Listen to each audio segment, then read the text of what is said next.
एक ओंकार ओम तत्सत् வாழ்கவளமுடன் இக் ஓங்கார் ஓம் தத்சத் வாழ்கவளமுடன் இக் ஓங்கார் ఓం తత్సత్ வாழ்கవళముடன் దివ్య మహాచైతన్యము ఈ ధ్యాన మందిరమును పవిత్రము పరిశుద్ధము చేయుగాక. దివ్య మహాచైతన్యము అన్ని వేళల యందు, అన్ని ప్రదేశముల యందు, అన్ని కార్యముల యందు, అన్ని అవస్థల యందు రేయింబబళ్ళు వెన్నుదన్నుగా, తోడు నీడగా, మార్గదర్శిగా, పరిపూర్ణ రక్షగా నిలుచుగాక. రక్ష రక్ష రక్ష రక్ష రక్ష రక్ష. తల్లికి నమస్కారము, తండ్రికి నమస్కారము, సద్గురువుకు నమస్కారము, మూలతత్వమైన పరబ్రహ్మం నమస్కారము. భారతీయ సంస్కృతి వికాసములో రెండు ప్రధానమైన దశలను మనం చూడవచ్చు.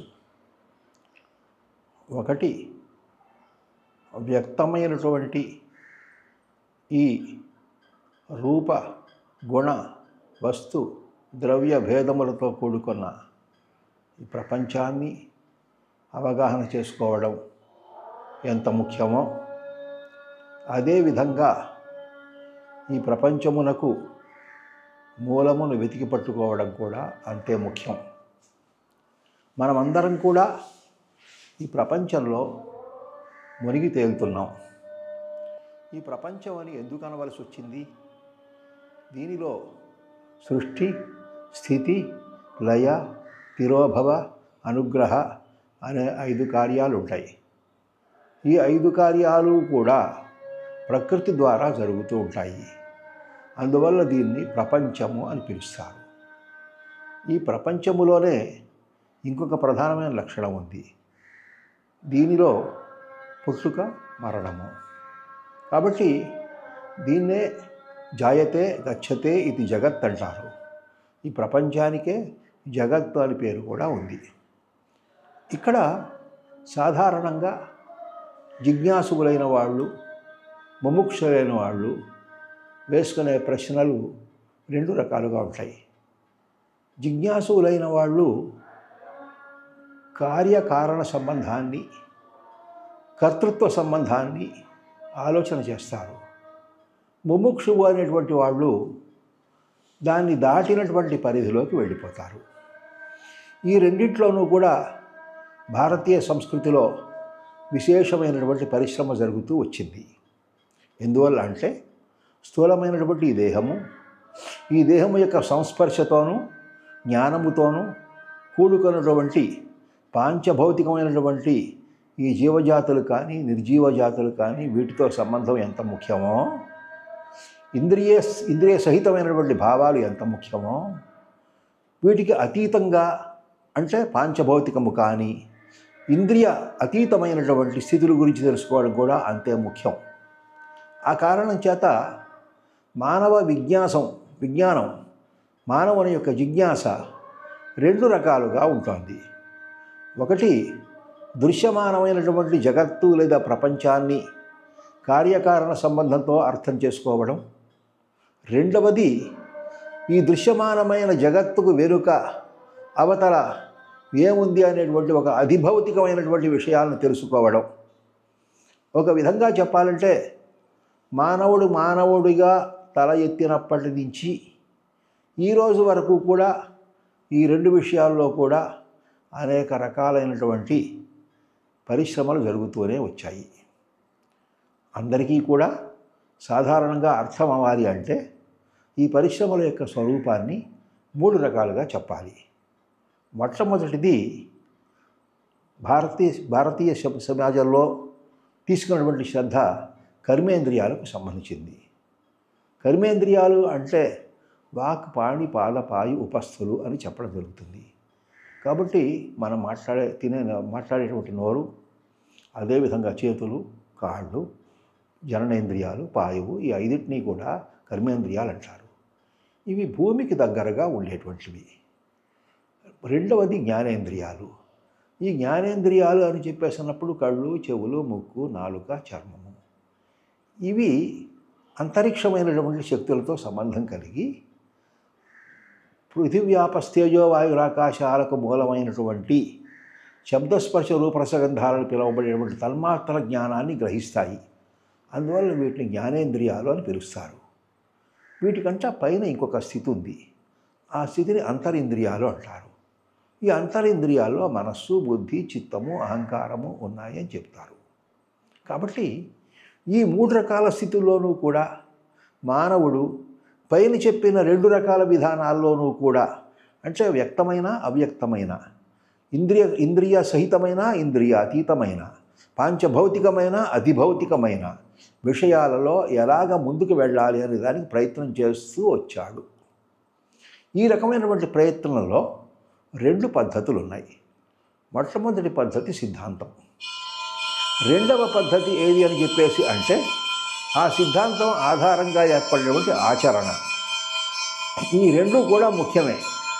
ఎందువల్ల అంటే సిద్ధాంతము ఆచరణ 2 కూడా లేకపోయినట్లయితే ఏ విషయంలో కూడా అసంబద్ధత ఏర్పడుతుంది. సిద్ధాంతం ఒక బుద్ధిపరమైనటువంటి ఆలోచన. అంటే మనస్సు బుద్ధి కలిస్తే సిద్ధాంతం వస్తుంది. మరి మనస్సు ఇంద్రియాలు కలిసినట్లయితే ఆచరణ వస్తుంది. కాబట్టి ఆచరణ ఎంత అవసరమో బౌద్ధికమైన విషయం కూడా అంతే అవసరం. కాబట్టి సిద్ధాంతము ఆచరణ అనేటువంటి వాటి రెండింటి ద్వారా మానవుడి యొక్క అనుభవం అనేటువంటిది అర్థం చేసుకోవచ్చు. కాబట్టి ఈ అనుభవాన్ని, ఇంద్రియ సహితమైన అనుభవాన్ని, ఇంద్రియాతీతమైన అనుభవాన్ని, భౌతికమైన అనుభవాన్ని, అధిభౌతికమైన అనుభవాన్ని అంచనా వేయడంలో జరిగినటువంటి ప్రక్రియల్లో అనేక రకాలైనటువంటి ఉదాహరణలు మనం కోరుకుంటాం. అటువంటి ఉదాహరణలే మన వాళ్ళు పూర్వం పురాణాల్లోనూ ఇతిహాసాల్లోనూ పేర్కొనడం జరిగింది. ఇవన్నీ దేనికోసం అంటే గడిచిపోయిన చరిత్రలో వీళ్ళందరూ కూడా ఈ రకంగా చేశారు సుమా, ఆ కారణం చేత ఈ ప్రయోజనం పొందారు, మీరు కూడా చేసినట్లయితే ఈ ప్రయోజనం పొందుతారు అని ఒక సోదాహరణమైనటువంటి ఉదాహరణను ఇవ్వడం జరుగుతూ వచ్చింది. కాబట్టి ఆ సోదాహరణమైనటువంటి వివరణ అనబడేటువంటిది ఎందుకు అవసరము అని చెప్పేసి అంటే ప్రతి వ్యక్తికి ప్రతి జన్మ కొత్తదే, ప్రతిరోజు కొత్తదే, ప్రతి క్షణం కొత్తదే. అటువంటిప్పుడు ఈ స్పందనాత్మకమైనటువంటి ఈ జగత్తులో, స్పందన సహితమైన ఈ చైతన్యంలో మానవుడు ఏం పొందాలి, ఎలాగ తన అనుభూతిని, అనుభవాన్ని సమన్వయం చేసుకోవాలి, ఇంద్రియ సహితంగా, అతీంద్రియంగా, భౌతికంగా, అధిభౌతికంగా, కాలమునకు లోబడి కాలమును దాటి ఏ రకంగా చేయాలి అనేటువంటి దానికోసం ప్రయత్నం చేస్తూనే వచ్చాడు. ఈ ప్రయత్నం అనేటువంటిది అనంతమైనటువంటి కోటి కల్పాలుగా కొనసాగుతూ వస్తుందని భారతీయ సాంప్రదాయం. కాబట్టి కళ్ళకు కనపడేది, మన ఎదురుగా ఉండేటువంటి దాన్ని గుర్తించడం ఎంత అవసరమో, కళ్ళకు కనపడకుండా, ఎదురుగా ఉండకుండా కాలము పరిధి దాటి దాన్ని గుర్తించడం కూడా అంతే అవసరం. దీనికోసం అందరూ శ్రమపడ్డారు. మెట్లు ఎక్కాల్సిందే, మెట్లు ఎక్కితే కానీ గట్లు చేరలేము. కాబట్టి కింద నుంచి మెట్లు ఏర్పాటు చేసుకోవాల్సిందే. కర్మేంద్రియాలు 5 మెట్లు, జ్ఞానేంద్రియాలు 5 మెట్లు, అంతరింద్రియాలు 4 మెట్లు. ఈ రకమైన 14 మెట్లు ఎక్కితే కానీ గట్లు చేరలేము. దీనికంతా కూడా సూత్రం ఒకటి చెప్పడం జరిగింది. ఆ సూత్రం ఏమిటి అంటే, నాయన నువ్వు ఒక జన్మతో ఉన్నావు, ఈ జన్మ కర్మతో కూడుకున్నది, ఈ జన్మ మరణానికి తోవతీస్తోంది. కాబట్టి జన్మ కర్మ మరణ సహితమైనటువంటి ఇదొక వలయం. ఈ వలయం అనబడేటువంటిది క్రమంగా క్షీణించిపోతుంది. ఇటువంటి వలయాల్లో నువ్వు ఎన్నో వెత్తావు ఇంతవరకు. ఇది ఎన్నో జన్మో అనేది చెప్పడానికి కూడా వీల్లేదు. అసంఖ్యాకమైనటువంటి జన్మలు ఎత్తు వచ్చావు. ఇంకా ఎప్పుడు ఈ జన్మలకు ఫుల్ స్టాప్ పెట్టాలి అనే ప్రశ్నని, సూత్రాన్ని తీసుకుని వచ్చాను. కాబట్టి నీకు తెలిసినటువంటి జన్మని అనుభవించేటువంటి దగ్గర నుంచి తెలియనటువంటి జన్మరాహిత్యమైనటువంటి స్థితి వరకు 2 ధ్రువాలను ఏర్పరిచారు. ఈ 2 ధ్రువాల్లో మొట్టమొదటి ధ్రువం అంతా కూడా జన్మ. ఈ జన్మలో కొన్ని పాజిటివ్ ఫోర్సెస్ ఉన్నాయి, కొన్ని నెగటివ్ ఫోర్సెస్ ఉన్నాయి. ఈ పాజిటివ్ ఫోర్సెస్ కన్నిటికి కూడా ఏమని చెప్పారు?